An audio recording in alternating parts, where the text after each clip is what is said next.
Comment déterminer l'ordre d'une réaction? Partie 3 sur 3. Résoudre le problème expérimentalement. Repérer un réactif du premier ordre. Trouver quel est l'ordre d'une réaction quand la vitesse de celle-ci double si l'on multiplie par 2 la concentration de l'un des réactifs.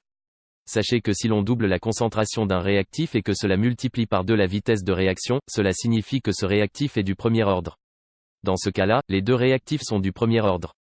Vous pouvez donc en conclure que la somme de ces deux réactifs du premier ordre provoque une réaction chimique de second ordre. Repérer un réactif d'ordre 0. Déterminer l'ordre d'une réaction pour laquelle aucune modification de la vitesse de réaction n'a lieu lorsque l'on double la concentration des deux réactifs.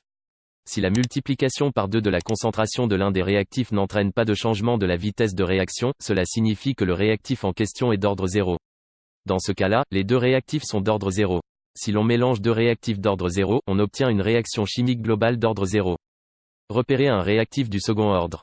Trouver de quel ordre est une réaction dont la vitesse quadruple lorsque l'on double l'un des réactifs. Le réactif qui influence de la sorte la vitesse de réaction est de second ordre. L'autre réactif n'aura dans ce cas-là pas d'influence et sera d'ordre 0. La somme des ordres de ces deux réactifs sera 2, ce qui signifie qu'il s'agit globalement d'une réaction chimique de second ordre. Merci d'avoir regardé cette vidéo, n'hésite pas à liker et à t'abonner à la chaîne, dis-moi ce que tu penses dans les commentaires.